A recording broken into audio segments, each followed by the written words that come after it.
Aqabah kedua sebelum Rasulullah SAW berhijrah ke Madinah. Ya.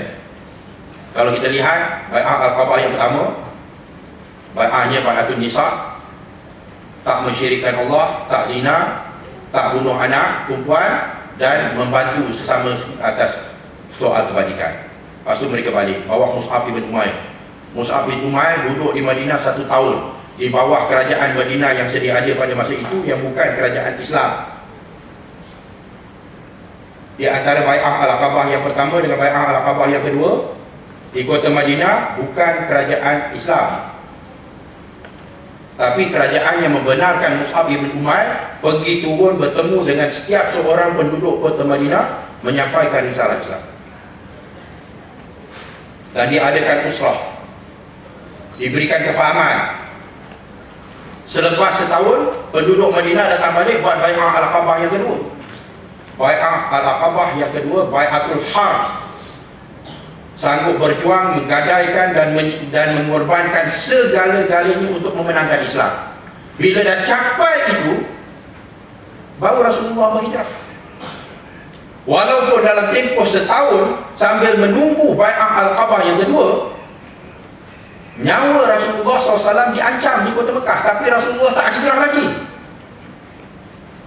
Sehingga berlakunya bai'ah Al-Aqabah yang kedua, di mana Mus'ab ibn Umair memanfaatkan suasana yang terbuka di kota Madinah untuk memberikan kefahaman kepada penduduk Madinah tentang apa itu Islam. Pemahaman ini juga selari dengan maksud ayat Al-Quran ayat ke-32 surah Al-Furqan yang bermaksud A'udzubillahi minasyaitonir rajim wa qala alladziina kafaru laula nuzila 'alaihi al-Qur'anu jumlatan wahidah kadzalika linutsabbita bihi fu'adak wa rattalna tartila. Dan berkata orang-orang kafir, kenapa tidak diturunkan kepadanya Al-Quran secara keseluruhannya sekaligus? Ianya begitu kerana dengan Quran itu kami ingin mencorakkan kefahaman kamu dan kami bacakannya secara beransur-ansur.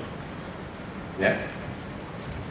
Apabila kita memahami proses ini, maka kita akan melihat bahawa walaupun PAS tidak mempunyai jumlah kursi yang terbanyak, dengan terjaganya kepentingan Islam melalui jaringan keselamatan yang disebutkan tadi, 4 perkara, PAS boleh bergerak di bawah Pakatan Rakyat untuk mendidik dan membentuk rakyat dan masyarakat melalui ilmu dan kefahaman. Maka segala saluran kepada rakyat yang dahulunya ditutup rapat oleh UMNO Barisan Nasional, sehingga PAS amat sukar mendapat akses kepada mereka di bawah Pakatan Rakyat, ianya terbuka luas. Keluasan ruang bergerak ini sama ada melalui jawatan ketua kampung, JKK, ahli majlis, nazim masjid, media arus perdana kalau kita pegang peringkat persekutuan, radio, televisyen dan sebagainya, dimanfaatkan sehingga bulan demi bulan dan tahun demi tahun kefahaman rakyat dan khususnya kefahaman umat Islam ditingkatkan, dan dengan itu diperkukuhkan lagi kedudukan PAS di dalam masyarakat. Melalui proses ini, akhirnya kefahaman dan akhlak umat Islam dipertingkatkan, dan pilihan raya demi pilihan raya jumlah kursi yang dimenangi PAS akan bertambah, sehingga akhirnya atas sokongan dan desakan rakyat khususnya umat Islam, PAS mampu melaksanakan matlamat perjuangannya seperti yang terkandung di dalam perlembagaannya, iaitu perkara 51 dengan sepenuhnya. Ya. Kesimpulan, saya cukup yakin bahawa almarhum Ustaz Fadil Nur cukup menyedari kemungkinan akan terbentuk kerajaan kongsi kuasa PR di mana PAS akan menjadi hanya salah satu dari parti komponennya. Almarhum juga menyedari akan kemungkinan PAS tidak menjadi parti yang dominan dari peringkat awal, dan juga bagaimana melalui tahaluf siasi ini tidak perlu pada dominasi bagaimana melalui tahaluf siasi ini tidak perlu pada dominasi mana-mana parti dalam gabungannya. Namun almarhum turut memahami bahawa melalui kerajaan PR di peringkat persekutuan dan kerajaan-kerajaan PAS di Kelantan dan Terengganu, serta dominan PAS di Kedah dan Perlis, tidak dominan PAS di Selangor, Perak dan lain-lain, ianya merupakan suasana yang bebas kongkongan terhadap PAS untuk menjalankan usaha dakwah dan politiknya dengan cara yang jauh lebih berkesan berbanding hidup di bawah Barisan Nasional. Atas kesedaran dan kefahaman ini serta keberanian atas sebab keyakinan bahawa Islam adalah yang terbaik, maka almarhum memecahkan tradisi dan kebiasaan dan memperjuangkan konsep tahaluf siasi seperti mana yang dibentangkan tadi. Ianya bukan sekadar kerjasama untuk hadapi Barisan Nasional semasa pilihan raya. ianya kerjasama membentuk kerajaan dalam keadaan dominan atau sebaliknya, kerana dominasi tidak sepenting apabila melaksanakan government by consensus atau pemerintahan atas dasar kata sepakat. Saya mengambil kesempatan ini untuk menyeru semua pihak, lebih lagi pimpinan PAS, untuk memahami konsep asosiasi yang selama ini dilaksanakan dan membebaskan diri dari kongkongan-kongkongan pemikiran yang disebar luas oleh UMNO Barisan Nasional. UMNO Barisan Nasional yang takutkan kita. Ya. Kongkongan ini menyebabkan kita teragak-agak dan hilangnya kesungguhan kita dalam melaksanakan sesuatu usaha. Saya ulangi kembali pesanan almarhum untuk usaha kita sentiasa dibantu ilmu dan kefahaman supaya kita tidak akan takut pada bayang-bayang sendiri. Malah sehubungan itu, kepimpinan tidak akan teragak-agak untuk menegaskan kepercayaan dan keyakinan terhadap sesuatu kepentingan jamaah dan parti, akan metodologi dan uslub yang diperlukan oleh parti dalam sesuatu tahap perjuangan. Ya. Allah. Terima kasih. Terima kasih kepada yang bahagia, yang berhormat Tuan Haji Khalid bin Samad di atas pembentangan beliau yang telah mengambil kira calculated risk. Jadi dia cerita pasal Kedah dan masa ni dia ambil kira, alhamdulillah. Dan satu pembentangan yang telah memenuhi dua-dua pembentang kita mengenai tajuk halusinasi ijtihad semasa teori dan aplikasi ini. Saya kira tuan-tuan telah mendapat maklumat yang begitu baik dan begitu jelas, dan seperti saya katakan tadi, kita ada masa yang begitu terhad. Saya tak dapat notis apa-apa. InsyaAllah saya akan berhenti pada jam 12.30. Saya nak tengok dulu bentuk soalan untuk saya tetapkan berapa jumlah soalan ataupun berapa jumlah pandangan yang akan kita ambil dari floor.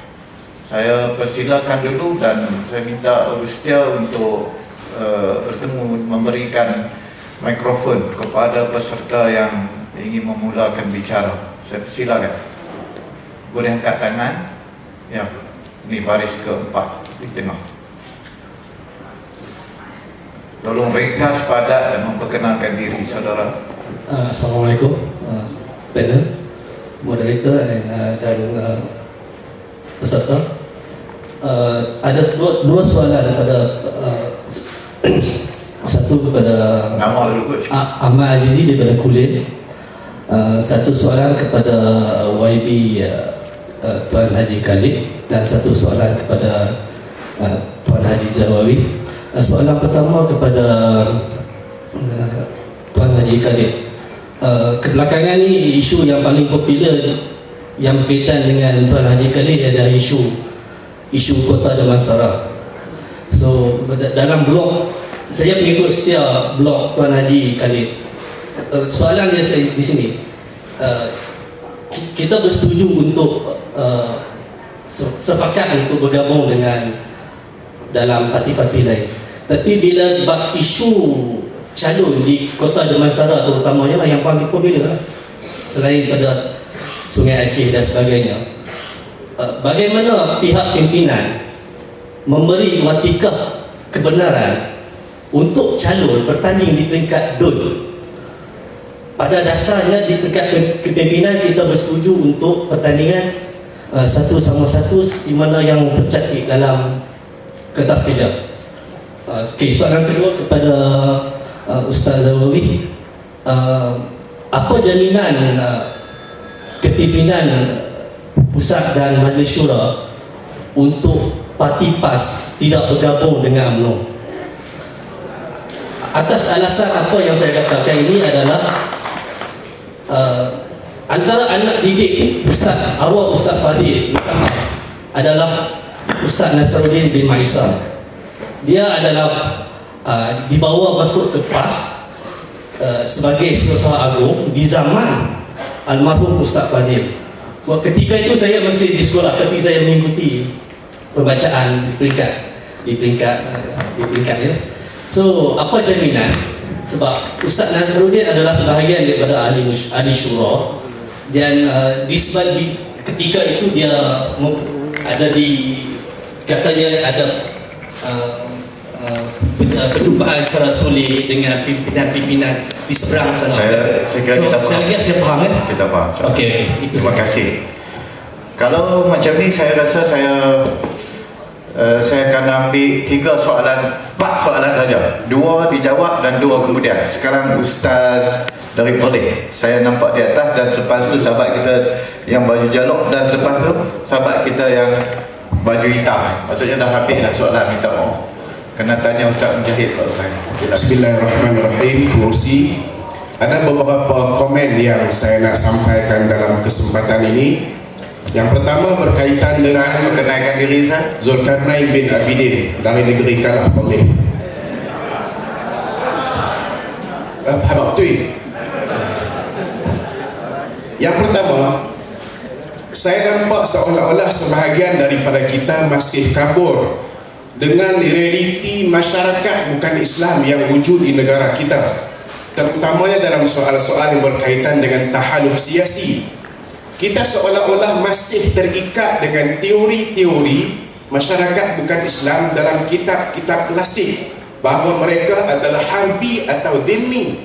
Sedangkan kajian-kajian terbaru, terutama dari Dr. Ahmad Raisuni, dia mengatakan bahawa mereka tidak timbul lagi istilah harbi atau dhimmi, tetapi yang timbul adalah mereka adalah warga negara kepada sesebuah negara. Sebab itu apabila saya membaca kertas berkaitan dengan tahaluf siasi, masih menimbulkan soal minoriti, soal majoriti.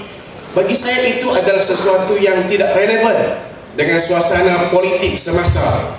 Sebab umat Islam, masyarakat bukan Islam pada hari ini berbeza dengan masyarakat bukan Islam pada zaman dahulu, dan mereka mesti ditangani dengan situasi semasa. Seperti Umar menangani masyarakat bukan Islam di zamannya, berbeza dengan Nabi menangani masyarakat umat Islam di zamannya. Saya rasa itu satu. Yang keduanya, Majlis Syura Ulama perlu mengemukakan suatu kertas biru ke kertas hijau, kata kisahlah, mengenai bentuk-bentuk hubungan antara kita masyarakat Islam di Malaysia dengan bukan Islam dalam suasana terkini, sehingga kita benar-benar jelas sebenarnya hubungan dalam bentuk itu berdasarkan kepada nas, dan kita boleh mencapai kedua-dua matlamat, iaitu matlamat politik dan juga matlamat dakwah. Itu satu. Yang keduanya, saya ada sedikit confused mengenai kenyataan bahawa tahaluf siasi adalah ibadat. Betul, secara umumnya begitu. Tetapi bagi saya tahaluf siasi adalah masalah, kalau kita nak kategorikan dia sebagai ibadat pun, dia adalah ibadat umum. Dia termasuk dalam soal-soal wasilah. Dia hanya wasilah, sebab ayat Quran dan hadis-hadis politik adalah ayat Quran dan hadis yang bersifat wasilah, bukan bersifat matlamat. Sebab itu ijtihad politik yang nak dilakukan semasa, ijtihad siasi semasa, mesti mengambil kira realiti itu. Pendekatan kita adalah pendekatan wasilah, dan selama mana wasilah itu tidak membawa kepada kezaliman, maka dia adalah harus al-aslu fil asya' al-ibahah. Al-asya' di situ ialah al-muamalat, dan urusan-urusan politik termasuk dalam urusan muamalat. Sebab itu ijtihad politik jangan terlalu dikongkong oleh nas-nas yang kita kongkong dia dan kita sempitkan dia, sehingga kita menjadi orang yang sangat sukar untuk bergerak dalam realiti politik yang kita sedang hadapi pada hari ini. Sekian, terima kasih. Terima kasih. Saya bagi dulu kepada dua, nak di sini atau di tempat duduk? Silakan. Saya harap pembentang kita ada soalan-soalan tadi, soalan berkualiti tinggi semua. Silakan. Yang soalan yang ditujukan kepada saya adalah soal isu Koda Damansara, bagaimana watikah. Bagi saya tidak berminat untuk nak menyalahkan mana-mana pihak lah, ya. Bagi saya, bila saya tulis dalam blog saya pun, harapan saya ialah peristiwa yang seperti ini tidak berlaku dan tidak berulang lagi, ya. Saya tak ada niat nak menuding jadi ke mana-mana pihak, tetapi apa yang saya sebut ialah ianya merupakan ijtihad. Ijtihad kalau betul dapat 2 hasanah, ijtihad kalau salah dapat 1 hasanah. Tapi kalau ada salah tu kita rasa tak betul, kita kena kata ianya tak betul, ya, walaupun dapat 1 hasanah, insya-Allah, ya. Lalu bagi saya, apa yang telah berlaku di Kota Damansara cukup merugikan. Yang nombor satu, UMNO menang.